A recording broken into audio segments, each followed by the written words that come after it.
Estruturamos a apresentação em 3 tópicos. À procura de um referencial teórico, hipóteses de trabalho, campos de observação e objetos de estudo. Começo, portanto, nós organizamos isto intercaladamente, portanto, começo eu neste ponto 1, por dizer que não vamos aqui fazer nenhuma teoria, há múltiplas, seja na perspectiva filosófica, sociológica, teológica e até antropológica sobre a questão da crença, mas vamos talvez partir dessa mais antropológica, porque queríamos abrir o nosso campo e dizer que, ao contrário do que muitas vezes em linguagem comum se identifica, gostaríamos de pensar a crença para além da religião. Para além da religião. Embora depois os nossos objetos se situem num campo religioso muito bem definido, que é o universo católico. Mas a nossa perspectiva deveria ser, tanto quanto possível, mais aberta. Portanto, essa é uma primeira consideração. Prévia. A segunda consideração, eu vou partir de uma definição muito simples, que é dada num texto de um professor e colega desta casa, Alfredo Teixeira, que é antropólogo de formação, sobre crer, crença e crenças. O crer, diz ele, é um ato fundante e estruturante do sujeito humano. Quer dizer, um ato fundante e estruturante do sujeito humano. Portanto, não há, se é fundante e se é estruturante do sujeito humano, poderíamos dizer que não há ser humano, não há ser humano nesta acessão da solução como sujeito, sem referência a esta realidade do crer. Seria, portanto, desse ato e da sua prática social e institucionalizada que nasceria a crença. A crença, portanto, como uma resultante de uma prática social e institucionalizada do exercício do. Portanto, aqui só estamos a ver que estamos situados, e eu voltarei a isto, num campo que é o campo da relação. Quando se acredita, quando se crê, crê-se em algo, em alguém, portanto, estabelece sempre aqui uma relação. Uma relação. As crenças seriam, portanto, o resultado, digamos assim, desse processo social do crer. Portanto, as crenças seriam, no limite, os enunciados. Eu digo no limite, eu estou aqui a dar a definição, eu vou dar a definição e depois já explico porque é que digo no limite. Seriam os enunciados produzidos pelos interlocutores sociais na sua condição de crer. Repito, os enunciados produzidos pelos interlocutores sociais na sua condição de crer. Digo no limite porque podemos pensar que há crenças, e se os filósofos alargam aqui o universo da crença e das crenças, não apenas aos universos proposicionais, digamos, ao elemento de chegar a um ponto de formulação de um determinado enunciado, mas muitas vezes há um universo que está aquém dessa formulação de enunciados, não é? E, portanto, há crenças muito difusas que não chegam muitas vezes a definir-se muito bem. Os enunciados confundem-se, permutam-se. Portanto, esta ideia de que as crenças traduzem em enunciados, temos que ter aqui esta noção de enunciado num limite muito abrangente e não apenas no limite de uma proposição bem definida, não é? Portanto, por exemplo, se chegar à definição de um credo, como acontece, por exemplo, na mundividência cristã, que o ato de crer implica a referência a um credo. Portanto, a crença articula-se com esta relação que se estabelece com algo, com alguém a que se dá crédito, em que se confia. E a que se dá crédito e que se confia porque se acredita que traz consigo uma dimensão daquelas que são quase que daquelas dimensões que são fundamentais e que estão na base de todos os grandes universais filosóficos, nomeadamente a verdade, a ideia da verdade. Não é? A verdade nas suas diversas modulações. E aqui vale a pena pensar que o universo da crença se articula, portanto, com este matizar que vai da certeza, passa pela opinião e chega à convicção. Podemos pôr isto assim ou podemos pôr isto ao invés. A certeza, no fundo, é alguma coisa que resulta de um processo de adesão que assenta no conhecimento, um conhecimento sequer rigoroso, científico, e, portanto, a ciência é pressuposto a partir de determinado quadro teórico e ter um enunciado de verdade, e, portanto, adere-se a um determinado enunciado e acredita-se que ele é verdadeiro. Podemos ter o universo da opinião, situa-se nomeadamente no campo das relações sociais e dos valores, portanto, diríamos num quadro da ética, dos valores, da moral, se quiser. O quadro da convicção pressupõe, parece-me, já uma adesão que remete para um universo, se não estritamente do religioso, para um universo do simbólico, digamos assim. Portanto, a crença pressupõe esta atitude pessoal, esta determinação pessoal de adesão, e, ao mesmo tempo, traduz-se numa configuração social do pensar e do agir, numa dimensão já coletiva, digamos.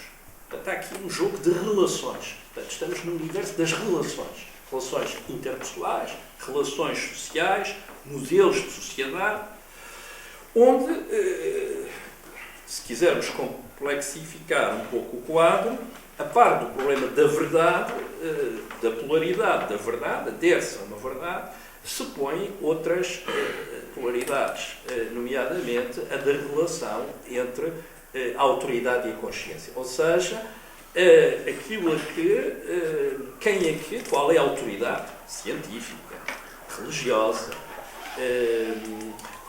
social, política, que determina valor, que determina enunciados aos quais é suposto aderirmos, o conjunto das pessoas de uma determinada sociedade. E, em contraponto a isso, o problema da adesão pressupõe, evidentemente, o problema da liberdade. Perante um enunciado que uma determinada autoridade religiosa, política, cultural estabelece, há o problema de na medida em que eu lhe dou crédito, há aqui o problema de uma, portanto, adiro-a, põe-se aqui todo o problema da consciência individual. Portanto, a crença, se a crença, as crenças remetem para os enunciados, portanto, deixando agora propriamente a questão da crença e passando ao enunciado das crenças, à fórmula, portanto, ao terceiro tópico, as crenças como enunciado, eles são, no fundo, portanto, se quisermos, de uma maneira, e um outro autor de um dos textos que compulsamos para este efeito, propõe-nos dizer que as crenças são, no fundo, conteúdos de uma representação mental semi-proposicional. O que é que isto quer dizer? Conteúdos de uma representação mental semi-proposicional.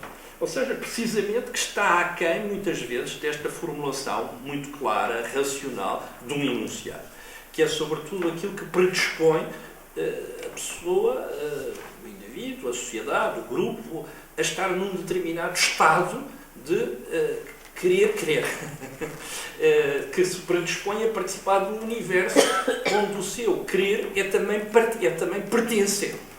E aqui entramos, portanto, neste outro aspecto, é que a crença remete, de facto, não apenas para as relações, mas remete também para as pertenças. As pertenças.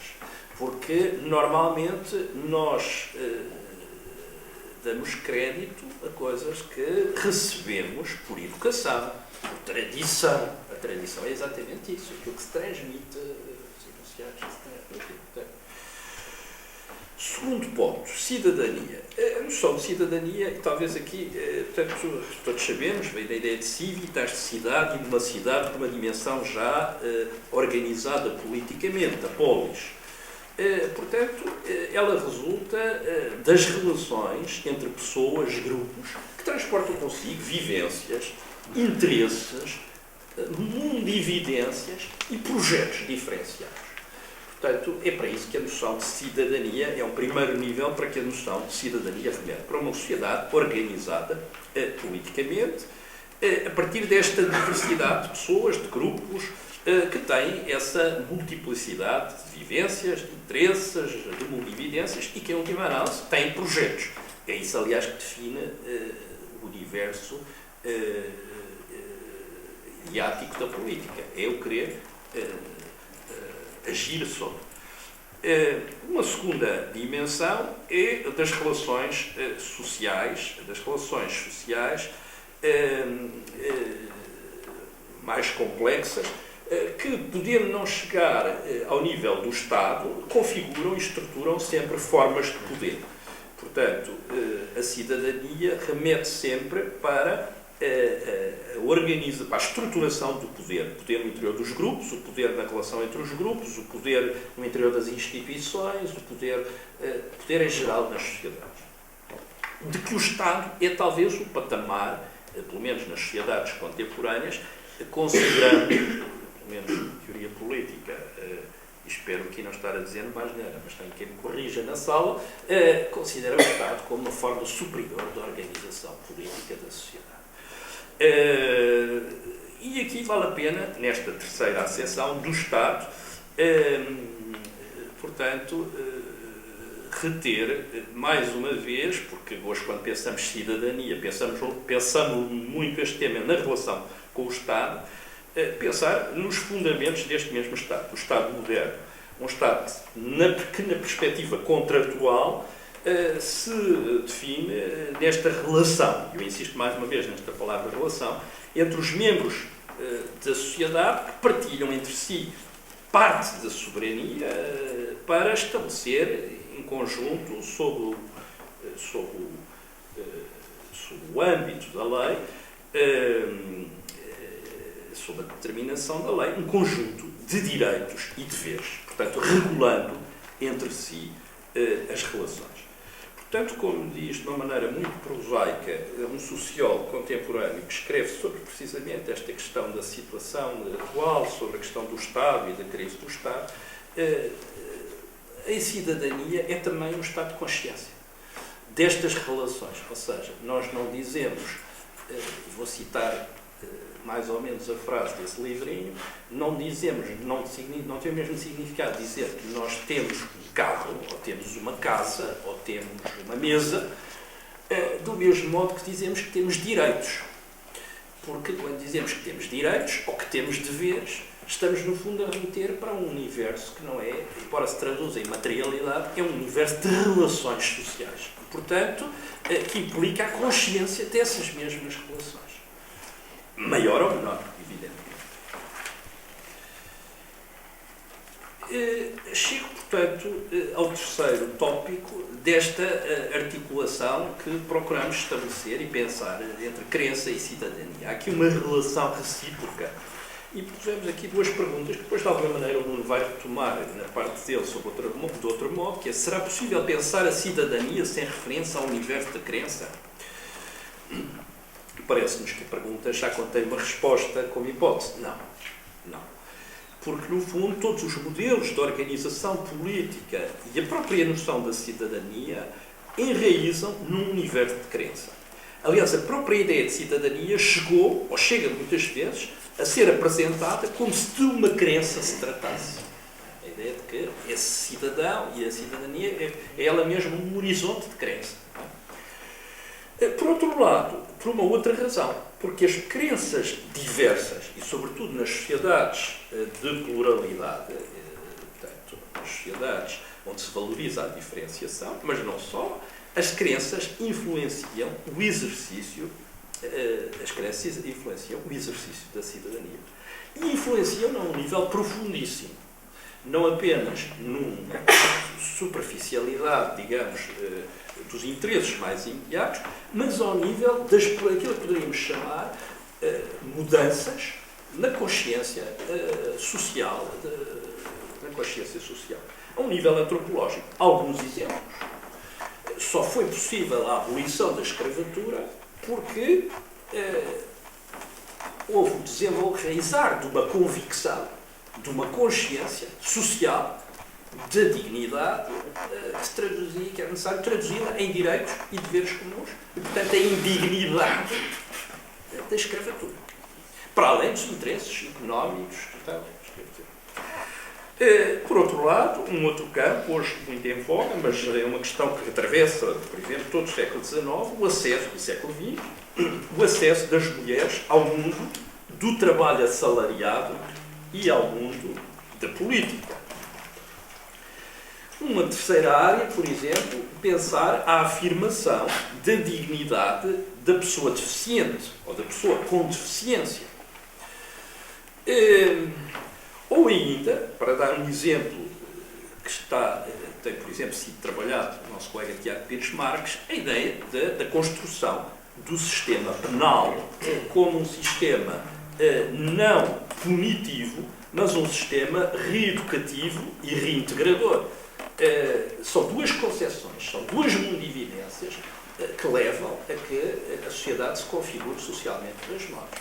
Há um determinado Estado, uma cidade nos Estados Unidos, não sei dizer qual é, não sei se é no Colorado, não tenho a certeza, em que via isso outro dia numa reportagem, em que se estabeleceu no meio de uma zona quase desértica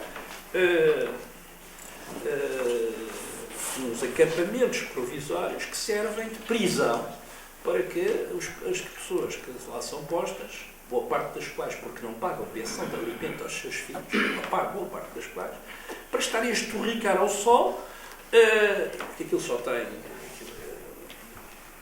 espécie de tenda, em condições infra-humanas e onde a única possibilidade que têm é vestidos à alta, com a roupa interior visível cor-de-rosa, portanto, uma prisão masculina, para humilhar essa população, e eles entrevistavam várias das pessoas que diziam que a experiência foi a experiência de humilhação. Isto é um exemplo, estou a dar um exemplo para percebermos como é que, por exemplo, o direito penal é entendido como reintegrador ou punitivo, ainda hoje é um debate civilizacional. Hoje nós temos estes dois paradigmas. E, portanto, isto resulta de crenças diversas. A crença, porque depois entrevistava o xerife que dizia não, isto é que é. Eu acredito que... A segunda questão, de que modo o exercício, falta aqui um quê, da cidadania configura o universo da crença? Situamos na nossa contemporaneidade, e aqui o nosso projeto visa isso, portanto, há alguns aspectos que podem ser enunciados apenas a título de ilustração. 3. Desde logo, a valorização da ideia da participação, quer dizer, a ideia da cidadania está articulada com a ideia da participação. Isto tem consequências porque vai contribuir para valorizar, por um lado, o processo, vai contribuir para valorizar o direito de associação, só há participação nas sociedades porque há liberdade associativa. Essa liberdade associativa é um processo civilizacional também, que ganha foros de lei só no século XIX, nos casos do século XX, certo tipo de associações, que vai topar com a valorização do processo de individuação. Não é? Portanto, só pode haver associação, só pode haver associações, organizações associativas, porque se reconhece a liberdade associativa e reconhece a liberdade associativa assente numa visão da sociedade que é supostamente, até muitas vezes dita como atomística, não, centrada no indivíduo, no cidadão. Ora, isto tem consequências muito grandes nos universos religiosos que normalmente se pensam como holísticos, onde o que conta é o comum, o conjunto, a participação num todo. Como é que os universos, portanto, como é que a cidadania influencia as crenças, nomeadamente as crenças religiosas. Não é por acaso, passo parênteses, que no universo católico se demorou um século, entre 1861, com a famosa 80 proposições do Sílabus, onde se condenavam os erros do mundo moderno, entre eles da liberdade de pensar, até chegar-se ao século XX, um século depois, em 1965, para se declarar a liberdade, o reconhecimento do valor da liberdade individual, da liberdade religiosa.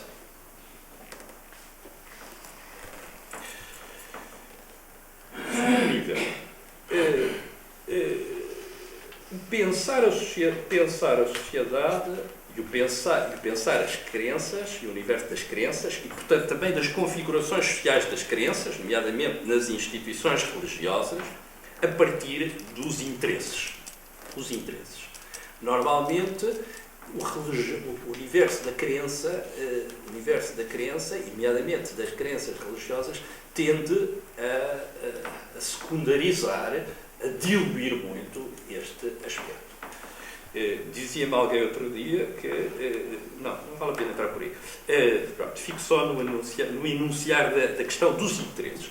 Ora, nós sabemos como hoje, este é um debate, eu agora passo do historiador para o sociólogo, se quiserem, é um debate da atualidade. Quer dizer, como é que nós negociamos e encontramos um espaço comum a partir desta diversidade e desta pluralidade. Desde logo ao nível dos valores, mas não só. Portanto, pensar o comum a partir destas partes e destas contraditórias. Basta pensarmos em Habermas. Terceira linha. O conjunto das mundividências vão ser afetadas na sua fundamentação pela própria prática da cidadania. Isso é muito visível, por exemplo, partindo da atualidade, no campo da ética. Um determinado agir cidadão alargou, digamos assim, as fronteiras da vida social e, portanto, isso está a obrigar, está a põe em questão muitas dos modos como se enunciavam as tais verdades a que se quer aderir. Não vou dar nenhum exemplo porque o meu pensamento neste momento é muito virado para o mais imediato, mas se pensarmos a partir de um objeto de estudo do nosso projeto, é muito curioso ver como é que, em meados dos anos 50, 1953, no Congresso de Julho, se pensa o valor da entrada da mulher no universo profissional. Continuando a dizer duas coisas, que aparentemente são contraditórias. Mas, primeiro, que a mulher é destinada, sobretudo, à maternidade, isso vem da tradição, mas que a maternidade não é apenas uma maternidade biológica, é também uma maternidade espiritual, o que vem também da tradição católica.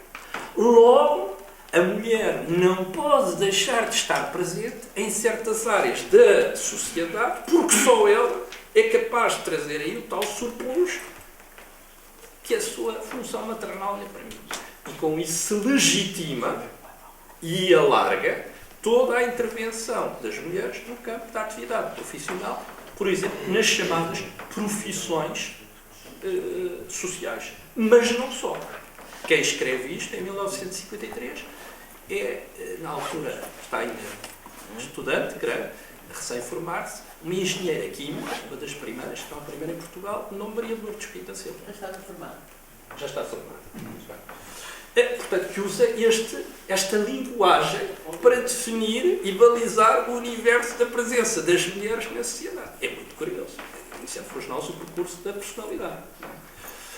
Portanto, termino com este exemplo para se perceber como é que aqui a questão do exercício da cidadania vai alargando e vai obrigando a reformular os fundamentos da própria mundividência. Já não vou ao campo atual da ética e do famoso direito natural, mas fico-me pelo exemplo histórico da relação entre o material e o espiritual.